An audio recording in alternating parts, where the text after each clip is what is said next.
오늘은 창세기 21장 22절에서 34절을 보도록 하겠습니다. 부엘세바의 언약. 여자의 후손으로 메시아를 보내어 구원하신다는 약속의 말씀이 아브라함에게 이어지게 되는데, 아브라함의 후손으로 오실 메시아를 통하여 천하 만민을 구원하신다고 약속하셨고, 또 이 약속의 말씀을 이루어 주신다는 모형으로 사라에게 약속의 자손인 이삭을 태어나게 하셨습니다. 그리고 젖을 땐 이삭을 놀리는 이스마엘과 하갈을 내어 쫓으라 말씀하신 것은 약속의 말씀대로 예수님이 오시고 마음의 할례를 베풀어 주셔서 복음을 깨달아 믿음에 이른 자들은 율법에 따라 심판받지 않는다는 의미로 내어 쫓으라 말씀하신 것입니다.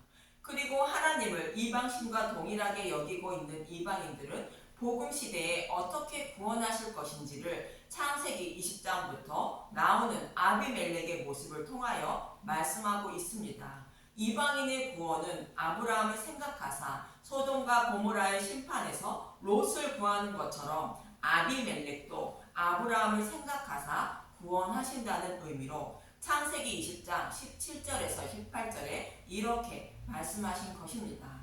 창세기 20장 17절 아브라함이 하나님께 기도하매 하나님이 아비멜렉과 그의 아내와 여종을 치료하사 출산하게 하셨으니 여호와께서 이왕에 아브라함의 아내 사라의 일로 아비멜렉의 집에 모든 태를 닫으셨음이더라.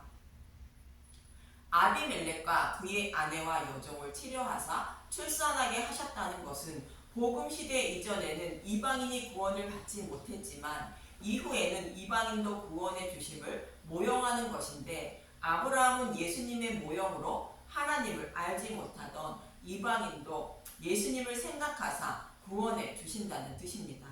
그럼 예수님을 상징하는 아브라함과 이방인을 상징하는 아비멜렉이 어떤 약속을 하는지 본문 22절부터 봅니다. 창세기 21장 22절 아브라함과 아비멜렉의 언약. 그때 아비멜렉과 그 군대 장관 비골이 아브라함에게 말하여 이르되 내가 무슨 일을 하든지 하나님이 너와 함께 계시도다.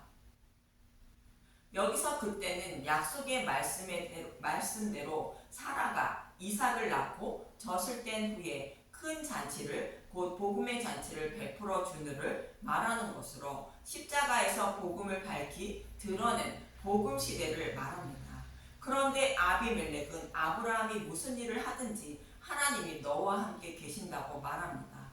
아비멜렉이 이렇게 말하는 것은 창세기 20장에서 자신이 사라를 데리고 왔을 때 하나님이 사라를 보호하신 이유를 깨달았다는 것으로 약속의 말씀대로 아브라함의 후손으로 메시아를 보내주시고 천하 만민을 구원하신다는 약속을 지키기 위하여 사라를 보호하시고 아비멜렉의 집의 태를 열어 아이를 낳게 해주신 일을 통하여 알게 되었다는 것입니다. 이 일로 인하여 약속하신 말씀을 반드시 지키시는 살아계신 하나님임을 아비멜렉은 깨닫게 되었다는 것입니다. 이러한 뜻으로 내가 무슨 일을 하든지 하나님이 너와 함께 계시도다 말하는 것입니다. 저와 여러분도 성경의 말씀을 통하여 약속하신 말씀은 반드시 지키시는 살아계신 하나님임을 알 때에 예수님을 믿을 수 있는 것입니다. 그래서 아비멜렉은 아브라함에게 이렇게 청하는데 본문 23절을 보도록 하겠습니다. 창세기 21장 23절 그런즉 너는 나와 내 아들과 내 손자에게 거짓 예의 행하지 아니하기를 이제 여기서 하나님을 가리켜 내게 맹세하라. 내가 내게 후대한 대로 너와 나와 내가 머무는 이 땅에 행하여 보이라. 아비멜렉은 하나님의 말씀대로 사라를 돌려보내고 또 아브라함에게 많은 재물을 주고 자신의 땅에서 아브라함이 원하는 곳을 골라 거하라고 후대한 것입니다. 이렇게 아브라함을 후대해 주었으니 자신에게도 동일하게 후대해 달라고 청하는 것으로 아비멜렉 자신도 하나님 백성이 되어 하나님 나라를 기업으로 받게 해달라는 뜻입니다. 이와 동일한 의미를 가지고 있는 것이 가나안 땅을 정탐하러 들어간 자들을 숨겨주고 자신의 가족들의 생명을 살려달라고 청하는 기생 라합의 모습과 동일한 것입니다. 여호수아 2장 9절에서 12절을 보도록 하겠습니다. 여호수아 2장 9절 말하되 여호와께서 이 땅을 너희에게 주신 줄을 내가 아노라. 우리가 너희를 심히 두려워하고 이 땅 주민들이 다 너희 앞에서 간담히 녹나니 이는 너희가 애굽에서 나올 때에 여호와께서 너희 앞에서 홍해물을 마르게 하신 일과 너희가 요단 저쪽에 있는 아모리 사람의 두 왕 시온과 옥에게 행한 일을 곧 그들을 진멸시킨 일을 우리가 들었음이니라. 우리가 듣자 곧 마음이 녹았고 너희로 말미암아 사람이 정신을 잃었나니 너희의 하나님 여호와는 위로는 하늘에서도 아래로는 땅에서도 하나님이시니라. 그러므로 이제 청하노니 내가 너희를 선대하였은즉 너희도 내 아버지의 집을 선대하도록 여호와의 이름으로 내게 맹세하고 내게 증표를 내라. 기생 라합도 아비멜렉과 동일하게 약속의 말씀을 반드시 지키시기 위하여 하나님이 행하신 일을 듣고 살아계신 하나님임을 믿게 되었다는 것으로 이 땅을 멸하실 때에 자신의 집을 선대해 달라고 청하는 것입니다. 이 말씀은 이방인의 구원을 말하는 것으로 하나님이 아브라함에게 약속하신 말씀을 이루어 가시는 모습을 가만히 지켜보므로 곧 들음으로 하나님이 살아계신가 구원과 심판이 있음을 이방인들이 알고 하나님을 찾아 구원받는 모습을 그리고 있는 것입니다. 하나님은 타락한 자신의 백성을 어떻게 구원하실 것인지를 이스라엘 백성과 함께 하신 역사를 통하여 말씀해 주셨습니다. 이 말씀이 성경의 말씀이며 역사적인 사실인 이스라엘의 역사인 것입니다. 저와 여러분도 역사적인 사실이며 이스라엘의 역사인 성경의 말씀을 통하여 하나님이 행하여 주신 일을 가만히 지켜보고 복음의 말씀을 들음으로 하나님이 살아계신가 구원과 심판이 있음을 알게 되어 하나님의 이름을 불러 구원받게 되는 것입니다. 그래서 이방인에게도 복음을 전하여 구원해 주실 것을 아비멜렉과 기생 라합을 통하여 말씀하고 있는 것입니다. 아비멜렉의 이러한 청을 듣고 아브라함이 맹세하게 되는데 본문 24절에서 26절을 보도록 하겠습니다. 창세기 21장 24절 아브라함이 이르되 내게 맹세하리라 하고 아비멜렉의 종들이 아브라함의 우물을 빼앗은 일을 관하여 아브라함이 아비멜렉을 책망하매 아비멜렉이 이르되 누가 그리하였는지 내가 알지 못하노라. 너희도 내게 알리지 아니하였고 나도 듣지 못하였더니 오늘에야 들었노라. 아브라함이 빼앗긴 우물의 의미는 아브라함이 가나안 땅에 들어와 살면서 이방인에게 복음을 전하며 살았다는 뜻입니다. 아브라함의 후손으로 메시아를 보내주셔서 천하 만민을 구원하실 것을 소망하며 아브라함은 이방인들과 함께 살고 있었다는 것입니다. 그러나 그때는 예수님이 오시기 전으로 복음이 밝히 드러나지 않은 상태이므로 모형과 그림자로 복음을 전했고 이방인들이 받아들이지 않았다는 뜻으로 아브라함의 우물을 빼앗았다고 말하는 것이며 예수님이 죽으시고 부활하셔서 복음을 밝히 드러내신 후에야 알게 되었다고 오늘에야 들었다고 아비멜렉은 말하는 것입니다. 이 말을 하고 언약을 세우게 됩니다. 이어지는 본문 27절에서 30절을 보도록 하겠습니다. 창세기 21장 27절 아브라함이 양과 소를 가져다가 아비멜렉에 주고 두 사람이 서로 언약을 세우니라. 아브라함이 7 암양 새끼를 따로 놓으니 아비멜렉이 아브라함에게 이르되 이 7 암양 새끼를 따로 놓음은 어쩌미냐. 아브라함이 이르되 너는 내 손에서 이 암양 새끼 7을 받아 내가 이 우물 판 증거를 삼으라 하고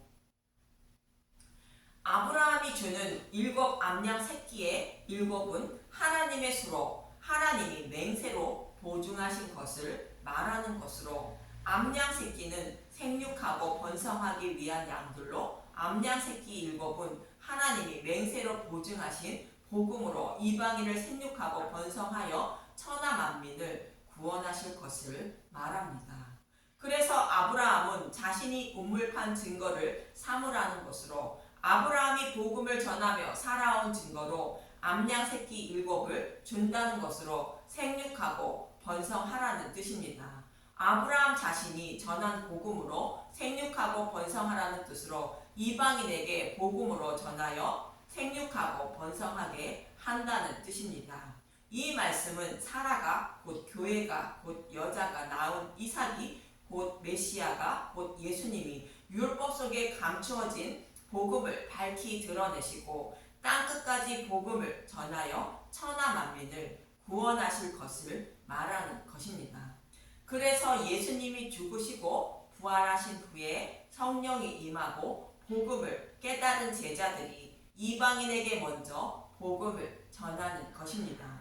그럼 이 의미가 무엇인지 이어지는 31절을 봅니다. 창세기 21장 31절 두 사람이 거기서 서로 맹세하였으므로 그것을 부엘세바라 이름하였더라.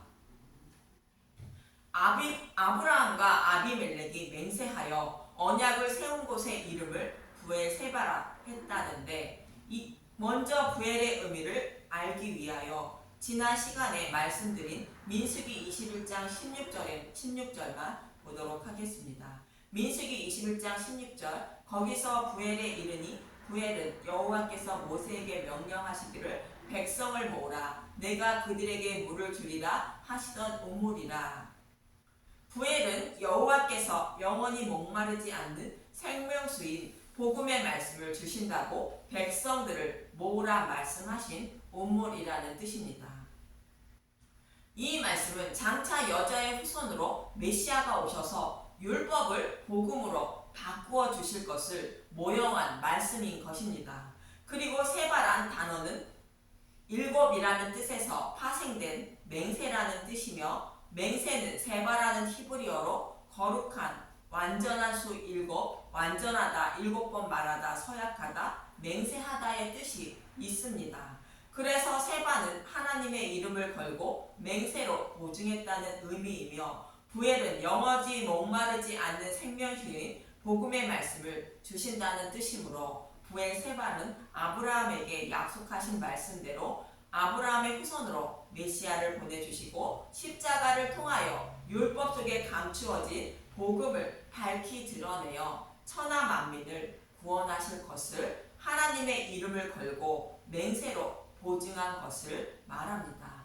창세기 15장에서 아브라함의 자손인 이스라엘 백성들을 복음으로 출애굽시켜 약속의 땅을 기업으로 주신다는 횃불 어정을 통하여 천하 만민을 구원하실 것을 모형과 그림자로 말씀하고 있었다면 본문의 아비멜렉과의 언약인 부엘세바의 언약은 횃불 언약의 말씀을 좀 더 자세하게 설명하고 있는 것으로 약속의 말씀대로 여자의 후손으로 메시아가 오시고 죽으시고 부활하여 복음의 시대가 되면 이방인에게 복음을 전하여 천하 만민을 구원하실 것을 말씀하고 있는 것입니다. 그리고 이어지는 본문 32절에서 34절은 하나님이 약속의 말씀을 반드시 지키실 것임을 말씀하고 있습니다. 창세기 21장 32절 그들이 부엘세바에서 언약을 세우매 아비멜렉과 그 군대 장관 비골은 떠나 블레셋 사람의 땅으로 돌아갔고 아브라함은 부엘세바에서 에셀 나무를 심고 거기서 영원하신 여호와의 이름을 불렀으며 그가 블레셋 사람의 땅에서 여러 날을 지냈더라. 에셀 나무는 사철나무로 변하지 않는 언약을 상징하는 것으로 여자의 후손으로 메시아를 보내주시고 율법을 완전하게 해주신 복음으로 천하 만민을 구원하신다는 약속의 말씀은 절대로 변하지 않음을 말하는 것입니다.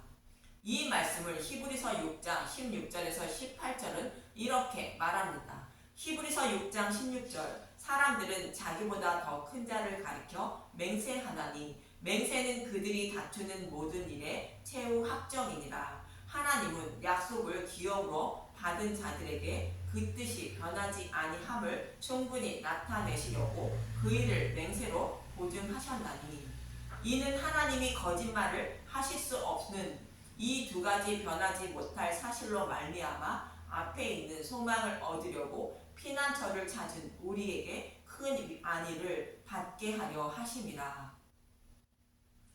창세기 15장의 횃불 언약의 말씀에서는 쪼갠 고기 사이로 지나시며 맹세로 보증하셨다면, 오늘 본문에서는 브엘세바에서 하나님의 이름을 걸고 맹세한 것인 복음으로 구원하신다는 약속의 말씀은 절대로 변하지 않음을 말씀하고 있는 것입니다. 그래서 그 복음의 말씀을 따르고 있는 저와 여러분은 이 말씀이 진리의 말씀인지 두려워하는 속에서도 평안을 찾을 수 있다는 것입니다.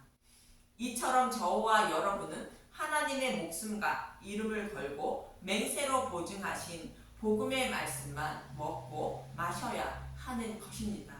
혹 어떤 말씀이 진리의 말씀인지 모르신다면 하갈처럼 브엘세바를 찾으셔서 약속하신 생명수를 달라고 아주 간절한 마음으로 간절히 기도하시며 성경의 말씀을 보고 복음의 말씀을 들으시기 바랍니다. 그러면 하나님은 반드시 눈을 밝혀주셔서 영원히 목마르지 않는 생명수를 발견하게 하시고 생명을 얻게 하실 것입니다. 그래서 영원히 생명을 얻는 저와 여러분이 되시길 간절히 소망하며 기도합니다. 감사합니다.